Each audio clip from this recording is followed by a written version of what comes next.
Hello students, आज का हमारा टॉपिक है data handling using pandas with data frame data structure. आइए सबसे पहले बात करते हैं व्हाट इज डेटा फ्रेम, क्या है। Data frame is a two dimensional object that is useful in representing the data in the form of rose and column. मतलब data frame हमारा टू डायमेंशनल होता है, यानी रो और कॉलम की फॉर्मेट में जो हमारा स्ट्रक्चर आएगा उसको हम डेटा फ्रेम कहते हैं। It is similar to a spreadsheet और एन एसक्यूएल टेबल। जैसे आपने देखा होगा स्प्रेडशीट होती है हमारे एमएस एक्सेल में, तो रो और कॉलम के फॉर्मेट होते हैं उसमें, उसी प्रकार से एसक्यूएल की टेबल होती है उसके अंदर भी रो और कॉलम फॉर्मेट होते हैं, तो उसी प्रकार से डेटा फ्रेम में भी वही। This is the most commonly used pandas object, सबसे ज़्यादा यूज होने वाला है पांडास लाइब्रेरी के अंदर। Once we store the data into data frame, एक बार हम अपना डेटा फ्रेम में डेटा स्टोर कर लेते हैं, we can perform the various operation that are useful in analyzing and understanding the data. तो हम उससे एनालाइज कर सकते हैं, डेटा को आसानी से समझ सकते हैं। तो ये फॉर्मेट इसका रहेगा डेटा फ्रेम का। जैसे इंडेक्स बाय डिफ़ॉल्ट की इंटीजर इंडेक्स होती है, और ये ऊपर वाले रहेंगे हॉरिजॉन्टल, ये हमारे कॉलम हेडिंग होगी, और ये डेटा रहेगा जिसके बाद कॉलम में भी बाई डिफ़ॉल्ट इंडेक्सिंग 0 1 2 रहती है, जितने भी आपके कॉलम होंगे उसी प्रकार से। और ये वाला पोर्शन हमारा डेटा को शो करता है। प्रॉपर्टीज़ क्या है इसकी डेटा फ्रेम की। Data frame has axes indexes, row index होगी इसमें तो एक्सेस 0 माना जाएगा, और कॉलम इंडेक्स अगर यूज़ करेंगे तो आप एक्सेस 1 होगा। It is similar to spreadsheet whose row index is called the index and column index is called the column name। जैसे हम स्प्रेडशीट एमएस एक्सेल वगैरह में वर्क करते हैं, तो जो हमारे लेफ्ट साइड में आता है तो हम उसको रो की इंडेक्स बोलते हैं, और जबकि ऊपर जो कॉलम की हेडिंग रहेगी उसको हम कॉलम नेम बोलते हैं। ये data frame contains heterogeneous data, data frame के अंदर हेटेरोजीनियस डेटा आता है, यानी कि आप डिफरेंट जो डेटा है आपका वो डिफरेंट डेटा टाइप्स का हो सकता है। Data frame size is mutable, data frame का साइज म्यूटेबल होता है, आप बढ़ा भी सकते हैं घटा भी सकते हैं। Data frame data is mutable, और उसके साथ साथ डेटा फ्रेम का जो डेटा है वो भी म्यूटेबल है, आप उसको भी चेंज कर सकते हैं। ये data frame can be created using any of the following series, list, dictionary and NumPy 2D array. इन चारों के साथ हम डेटा फ्रेम को क्रिएट कर सकते हैं। How to create empty data frame. अगर हमें एम्प्टी डेटा फ्रेम क्रिएट करना है तो कैसे करेंगे, बहुत सिंपल है। इंपोर्ट पांडास एसपीडी, क्योंकि मैंने बताया जो डेटा फ्रेम डेटा स्ट्रक्चर है वो हमारा पांडा लाइब्रेरी के का पार्ट है। तो सबसे पहले हम पाइथन की पांडास लाइब्रेरी को इंपोर्ट करते हैं। Import pandas SPD, this is the LS name और पांडास, फिर डीएफ कोई भी ऑब्जेक्ट नेम दिया इसका, उसके बाद पीडी डॉट, क्योंकि हम एलआईएस नेम यूज़ कर रहे हैं इसलिए ये एलआईएस नेम यहाँ यूज होगा, पीडी डॉट डेटा फ्रेम, और ये फंक्शन लगा दिया, प्रिंट कराएंगे तो इस प्रकार से ब्लैंक हमारा इनपुट डेटा फ्रेम क्रिएट होगा। How to create data frame from series, series से हम कैसे क्रिएट करेंगे। तो पहले सीरीज क्रिएट की हमने यहाँ पर, और ये इसका डेटा आइटम्स हो गए। उसके बाद हमने पीडी डॉट डेटा फ्रेम, और जो उस सीरीज़ का जो ऑब्जेक्ट है उसको हम इसके अंदर पास करा देंगे, उस प्रकार से हमारा फिर एक डेटा फ्रेम बन जाएगा। ये आपको सिमिलर टू सीरीज लग रहा है, लेकिन 2 डायमेंशनल डेटा स्ट्रक्चर है, और जबकि सीरीज हमारा 1 डायमेंशनल डेटा स्ट्रक्चर है। Data frame from dictionary of series, dictionary of series से कैसे बनाएंगे। तो यहाँ पीडी डॉट सीरीज दिया हमने, नेम एंड टीम, फिर डिक्शनरी में उसको प्रोवाइड कराया, पास कराया, और फिर डिक्शनरी से हमने यूज करके, तो इस प्रकार से हमारा सीरीज की हेल्प से भी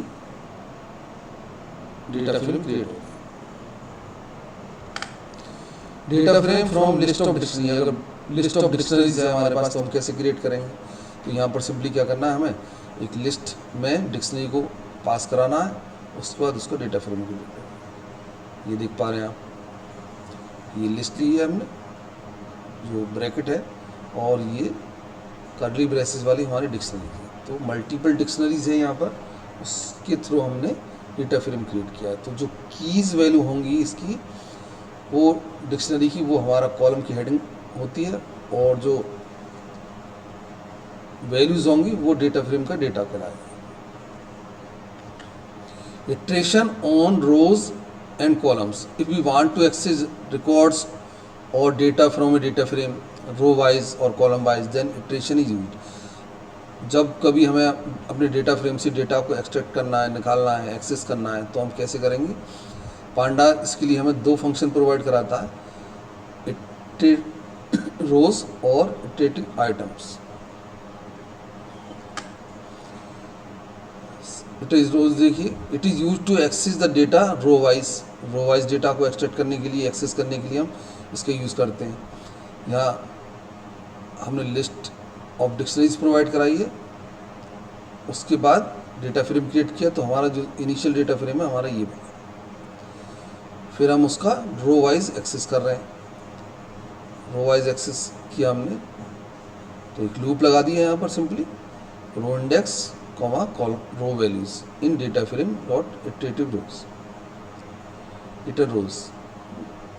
तो इस प्रकार से हमारा रो वाइज डेटा एक्सेस कर सकते हैं हम डेटा फ्रेम में। इटर आइटम्स में क्या होगा? It is use to access the data column wise. ये सिर्फ कॉलम वाइज डेटा को एक्सेस करने के लिए है। जैसे सेम आपका रो वाइज था, यहाँ कॉलम वाइज होगा। डिफरेंस ये है। ये हमारा इनिशियल डेटा फ्रेम हो गया। उसके बाद कॉलम के अकॉर्डिंग हमने डेटा को एक्सेस किया है। तो फर्स्ट कॉलम हमने सर्च किया, कॉलम नेम है, उसके अंदर कौन सा डेटा है। Select operation in data frame to access the column data we can mention the column name as subscript. तो ये सबस्क्रिप्ट के रूप में प्रोवाइड कराएंगे इसको। डीएफ ये डेटा फ्रेम का ऑब्जेक्ट हुआ, या डेटा फ्रेम का नेम मान सकते हैं आप इसे। और ये सबस्क्रिप्ट के अंदर हमने कॉलम का नाम देना है। This can only be done by using the DF dot, जो भी कॉलम का नाम है वो, to access the multiple column we can write like this. Comma लगाकर हम मल्टीपल कॉलम्स भी दे सकते हैं इसके अंदर। ये हमने डेटा फ्रेम क्रिएट किया। अब एक्सेस करना है तो या तो आप ऐसे भी यूज़ कर सकते हैं, डीएफ डेटा फ्रेम का नाम डॉट कॉलम नेम, और यह सबस्क्रिप्ट में यूज़ कर सकते हैं इसको। मल्टीपल कॉलम्स के लिए ये कॉमा लगाकर हम दोनों कॉलम का, दो या दो से अधिक कॉलम्स का नेम भी पास करा सकते हैं। To add and rename a column in data frame, आपको अगर अपने डेटा फ्रेम के अंदर किसी कॉलम को ऐड करना है या रीनेम करना है तो किस प्रकार करेंगे? जैसे हमने यहाँ पर डीएफ डेटा फ्रेम क्रिएट किया, डेटा फ्रेम ये रहा हमारा डीएफ डॉट कॉलम, कॉलम का नाम हम प्रोवाइड कराएंगे। तो नेम हमने दिया यहाँ पर list1 to rename the default column of the data frame. By default column का नेम क्या होगा? 0, column name 0, 1, 2, 3 and so on. उसी प्रकार से बाई डिफ़ॉल्ट रोज भी हमारे 0, 1, 2, 3 रहती है। यहाँ पर हमने उसको, जो हमने दूसरा कॉलम लिया है list2 नेम से, उसको एक वैल्यू प्रोवाइड कराई to create a new column list2 with all values. तो इसमें क्या होगा? हमने सिर्फ एक ही वैल्यू दी है, तो सारी वैल्यूज़ उसकी कॉलम की 20 होंगी। थर्ड स्टेटमेंट पे हमने दोनों जो हमारे कॉलम्स हैं उनकी वैल्यू को ऐड करके थर्ड कॉलम बनाया है। तो ये देखेंगे आप, जैसे यहाँ पर 10 + 20 30 हुआ, 15 + 20 35, इस प्रकार so on. To delete a column in data frame, अगर कॉलम को डिलीट करना है तो डेटा फ्रेम से कैसे करेंगे? We can delete the column name from a data frame by using any of the following. तो चाहे हम डिलीट स्टेटमेंट की हेल्प ले सकते हैं, डेल की, पॉप के थ्रू कर सकते हैं, पॉप फंक्शन के थ्रू, ड्रॉप के थ्रू भी कर सकते हैं। डिलीट के थ्रू कैसे करेंगे? del डेटा फ्रेम के नेम और किस कॉलम को आपको डिलीट करना चाहते हैं वो हम यहाँ सबस्क्रिप्ट में प्रोवाइड कराएंगे। We can simply delete a column by passing the column name in subscript with df। तो ये हमारा थर्ड कॉलम है, वो रिमूव होगा, डिलीट होगा। पॉप के थ्रू कैसे करते हैं? If we can simply delete a column by passing the column name in pop method. तो सिर्फ पॉप मेथड में हमें क्या करना है, उस कॉलम का नेम प्रोवाइड करा देना है। To delete a column by using drop, drop method में कैसे करें?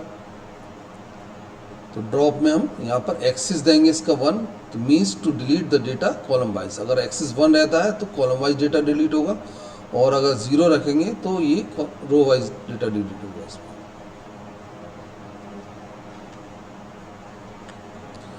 Accessing the data frame through LOC and ILOC method और indexing using labels.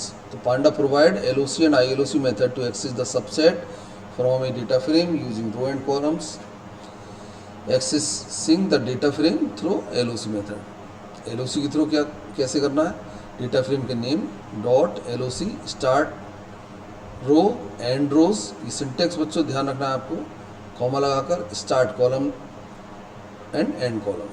If we pass colon in rows or column parts then Panda provide the entire rows and columns respectively.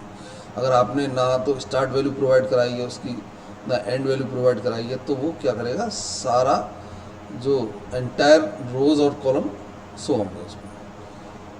यहाँ पर जैसे देख पा रहे हैं एग्जाम्पल में tf.loc, और यहाँ पर हमने rows to access the single row, जो हमने कॉलम वाला पार्ट है वो हमने स्किप किया है यहाँ से। टू एक्सेस द मल्टीपल रोज, है ना, मल्टीपल रोज करना है आपको। ये तो सिंगल रोज के लिए हो गया, ये मल्टीपल रोज के लिए हुआ।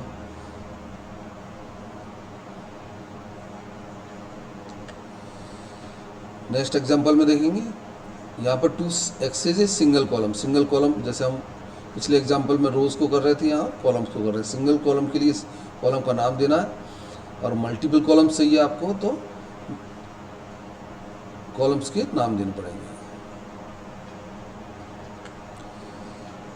To access the first row, अगर फर्स्ट रो को एक्सेस करना चाह रहे हैं LOC मेथड के थ्रू, तो इंडेक्स प्रोवाइड करानी है, उसका index number. To access first 3 rows, अगर पहले 3 चाहिए आपको तो फिर इसके थ्रू करेंगे।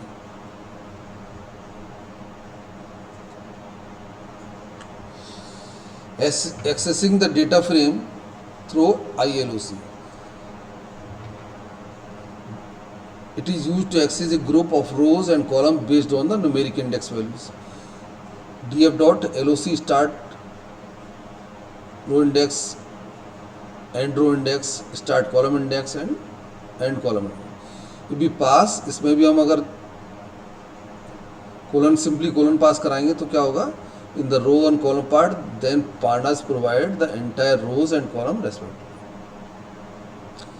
इस एग्जांपल में देखिए, data frame dot ILOC use किया हमने, तो स्टार्ट रोज का इंडेक्स, स्टार्ट इंडेक्स दी हमने यहाँ पर रोज की, और एंड इंडेक्स दी कॉलम का, start index and end index.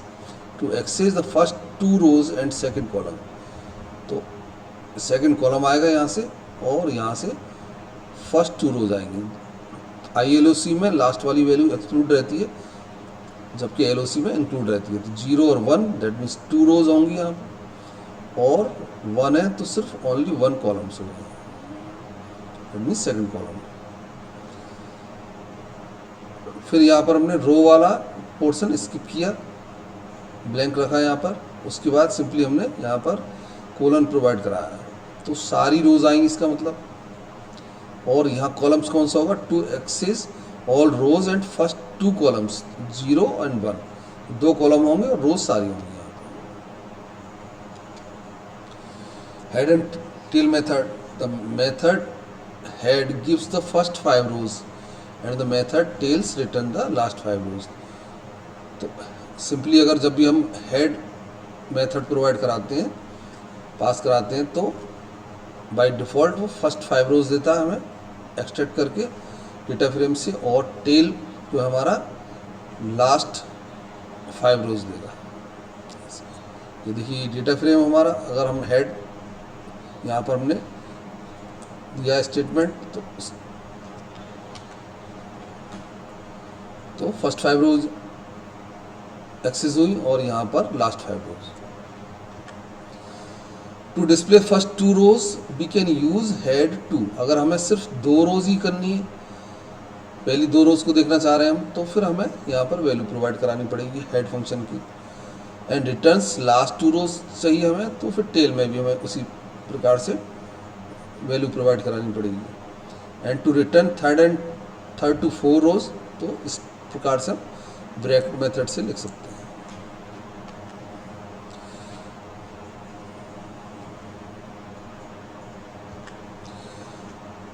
Boolean indexing in data frame.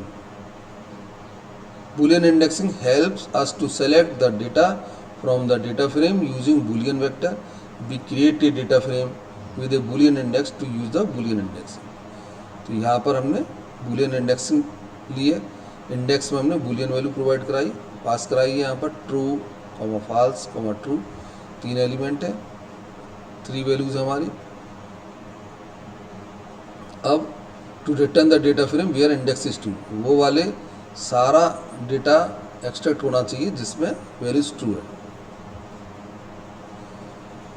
Simply we can pass only integer value in ILOC। अगर इंटीजर वैल्यू प्रोवाइड कराते हैं तो we can also pass the integer value in LOC। Thank you.